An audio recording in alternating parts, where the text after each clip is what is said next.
75e sommet du Commonwealth, les grandes résolutions et surtout la question sur la réparation des dommages liés à l'esclavage. C'est dans cette édition, vous regardez l'info du jour.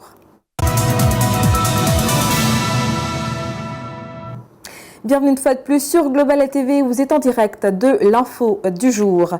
Le sommet du Commonwealth 2024 s'est tenu aux îles Samoa entre le 21 et le 26 octobre dernier. Ce sont 56 pays membres qui s'y sont retrouvés pour discuter sur les défis mondiaux et renforcer la coopération entre les États membres.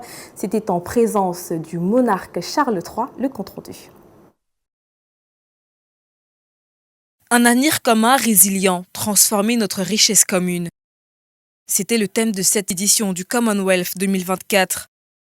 Entre le 21 et le 26 octobre dernier, ce sont les 56 pays membres qui ont pris part à cette rencontre. Pendant près d'une semaine, des activités se déroulent dans le monde entier, notamment des rassemblements religieux et civiques, des débats. Il est convenu que le moment était venu d'engager une conversation sérieuse, sincère et respectueuse en vue de forger un avenir commun fondé sur l'équité. Ici, aux îles Samoa, dans le Pacifique Sud, il était question d'inscrire cette organisation héritée de l'Empire britannique dans la modernité et l'évolution technologique. Et pour la cause, le monarque Charles III s'est rendu présent. Adoption de mesures concrètes pour lutter contre le changement climatique et promouvoir les pratiques écologiques, initiatives pour faciliter le commerce et l'investissement entre les pays membres du Commonwealth, renforcement des systèmes de santé, surtout après la pandémie à Covid-19, sont entre autres résolutions prises après de longs moments d'échange. Sans manquer le fait que de nombreux pays africains, des Caraïbes et du Pacifique ont réclamé que la Grande-Bretagne et d'autres puissances européennes versent une compensation financière pour l'esclavage subi. Les chefs d'État et de gouvernement ont pris note des appels à une discussion sur la justice réparatrice en ce qui concerne la traite transatlantique des esclaves. À l'issue du sommet, le Commonwealth a annoncé la nomination de la ministre ghanéenne des Affaires étrangères, Charlie Ayokor, comme secrétaire générale de l'institution. Elle est donc dorénavant, et ce depuis le dernier sommet du Commonwealth, la nouvelle secrétaire générale de l'organisation, Shirley Ayokor, puisqu'il s'agit d'elle, est une femme rompue dans l'art de la politique. Qui est-elle réellement? Élément de réponse signé Brindanon. Née le 8 février 1963 à Accra, Shirley Ayokor Botchwey est une femme politique ghanéenne. Après ses études secondaires au Wesley Girls High School entre 1976 et 1983, Shirley obtient tour à tour un diplôme en économie de l'Université de Ghana en 1986, une maîtrise en relations internationales de l'Université de Ghana en 2002. 11 années plus tard, soit en 2013, elle est députée de la circonscription de Weja et ce jusqu'en 2017. Entre 2017 et 2021, ces dernières occupent respectivement les postes de ministre des Affaires étrangères et de l'intégration régionale et ministre de l'aviation civile. D'autres postes à elle attribués sont ceux de présidente de la Commission des Affaires étrangères du Parlement ghanéen, membre du comité exécutif national du NPP, représentante du Ghana auprès de l'Union africaine. Bénéficiant de l'aura sur l'échiquier continental, la femme politique ghanéenne a reçu plusieurs distinctions au rang desquelles celle de l'Ordre de la valeur et du mérite ghanéen en 2017 et le prix de la femme politique de l'année en 2018. Quant à sa vie personnelle, Shirley Botchwey est mère de 2 enfants et mariée à Joseph Botchwey. En octobre 2024, lors du récent sommet du Commonwealth, la Ghanéenne Botchwey a été élue secrétaire générale. Une nomination qui marque le retour de l'Afrique à la tête du Commonwealth 24 ans après. Il est bien de souligner que Shirley Ayokor Botchwey reste cependant une figure respectée dans la politique ghanéenne, connue pour son engagement en faveur du développement économique et de la coopération internationale. La justice pour la réparation de l'esclavage, un des points saillants évoqués lors de ce sommet du Commonwealth. Le rendez-vous était propice pour les colonies britanniques d'exiger réparation pour les humiliations subies lors de la traite des esclaves. Une demande pourtant légitime qu'a foulée aux pieds le monarque britannique Charles III. Colin Bekatal. À l'ordre du jour du vendredi 25 octobre 2024 au sommet du Commonwealth, la question de la justice réparatrice pour la traite des esclaves a été posée. Les représentants des pays du Pacifique et d'Afrique, ex-colonies britanniques, ont demandé que la Grande-Bretagne reconnaisse son rôle dans cette industrie de honte. C'était notamment le cas des îles Samoa qui abritaient le sommet et les Bahamas, dont le Premier ministre Edward Davis a exigé une compensation financière ou alors une amende honorable pour des humiliations subies. Voilà un point qui n'est pas allé sans secousse, tant le roi d'Angleterre Charles III a passé outre cette demande.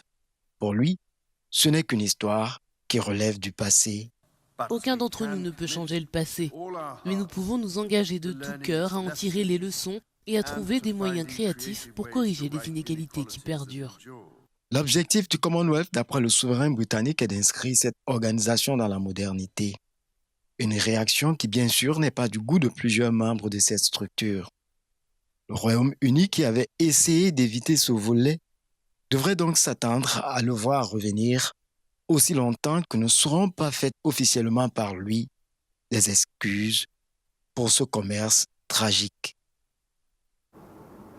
Le Commonwealth, une organisation qui a vu le jour au milieu du XXe siècle pendant le processus de décolonisation, constituée au départ de 7, il en compte aujourd'hui 56 pays membres. Elle séduit par les valeurs et par les visions qui s'étendent à l'échelle mondiale. Pythagore Lakoudi nous en dit plus. The Commonwealth bears no resemblance to the empires of the past. It is an entirely new conception, built on the highest qualities of the spirit of man. Le Commonwealth of Nations, communément appelé Commonwealth, qui signifie en français richesse commune, ou encore prospérité partagée, tire ses origines des conférences impériales de la fin des années 1920.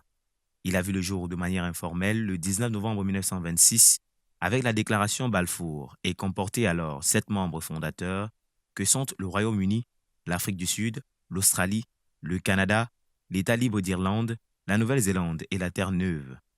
Le Commonwealth est formellement constitué par la Déclaration de Londres de 1949 qui fait des États membres des partenaires libres et égaux. Ces États membres n'ont aucune obligation les uns envers les autres.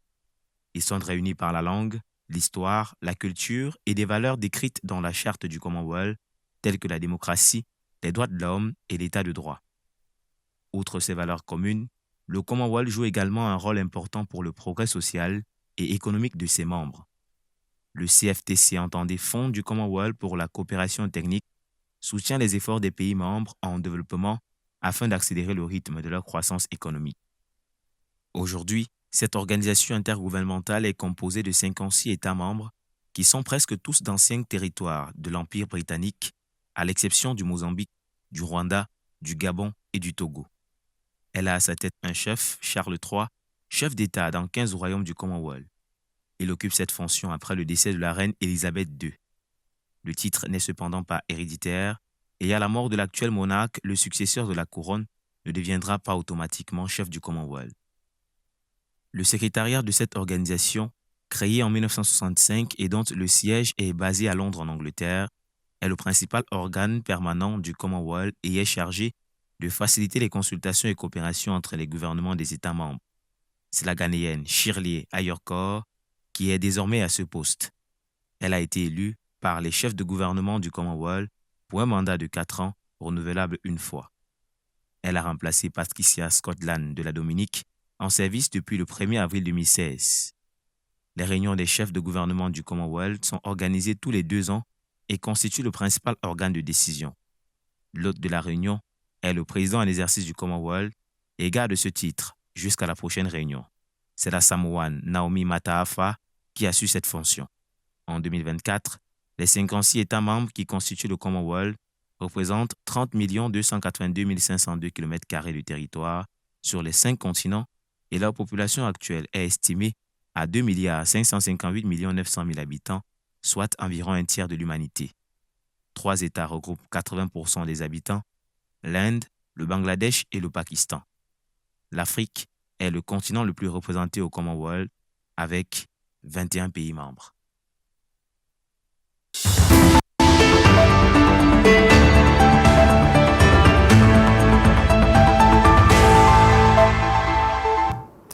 Dans le bonus de l'info, pour marquer la fin du mois d'octobre rose, le mois dédié à la sensibilisation et la lutte contre le cancer du sein, le ministre de la Santé publique en RDC a organisé le 27 octobre dernier une marche de santé visant à sensibiliser l'opinion sur la lutte contre cet ennemi. Notre correspondant depuis la RDC, Yves Maélé, nous fait le compte-rendu.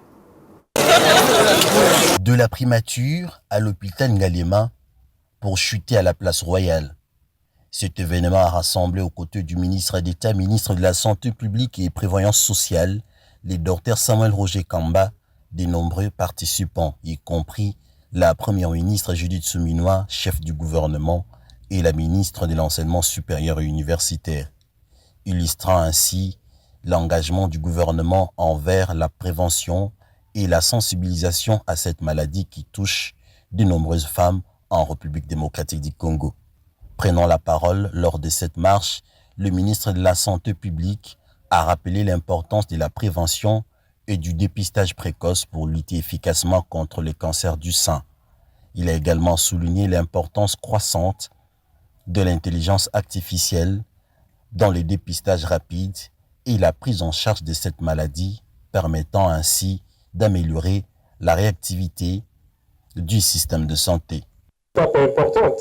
La première, c'est vraiment la sensibilisation. Comme aujourd'hui, cette marche permet que le monde entier, que le Congo entier apprenne que le gouvernement est sensibilisé et il veut aussi sensibiliser la population au dépistage, à la surveillance et au diagnostic du cancer. Après la sensibilisation, ce qu'il faut aussi, c'est trouver les moyens de prise en charge. Et ces moyens de prise en charge, c'est en dotant le pays des structures de soins capables de répondre aux problèmes de cancer. De son côté, la première ministre Judith Souminois a noté qu'il existe déjà 3 centres de prise en charge, dont Ngaliema et les centres Nganda, offrant 2 services essentiels aux femmes tout en mettant elle aussi l'accent sur le dépistage précoce.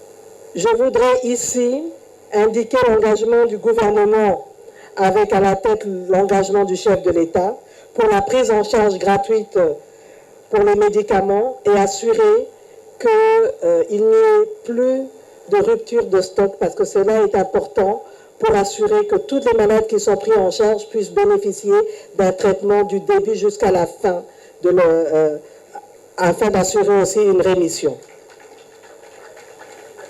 L'autre étape importante sera aussi la gratuité du dépistage. Et je pense qu'avec le ministre de la Santé, nous ferons le nécessaire pour en assurer bientôt, cette étape-là, parce que c'est un élément important si nous voulons éradiquer cette maladie un jour au niveau de notre pays, mais aussi au niveau du monde. C'est pour ça qu'il est important que tout le monde se mette ensemble pour combattre cette maladie. Dans un contexte où la santé publique est au cœur de priorité du gouvernement, cette marche a été non seulement un acte fort pour encourager la prévention, mais aussi un soutien aux personnes touchées par cette maladie. Ensemble, continuons à sensibiliser et à agir pour un avenir sans cancer. C'est donc sur ce reportage que nous mettons en terme à cette édition de l'Info du jour, mesdames, messieurs. Merci d'avoir suivi. Au plaisir de vous retrouver pour une prochaine édition. Les programmes se poursuivent sur Global TV.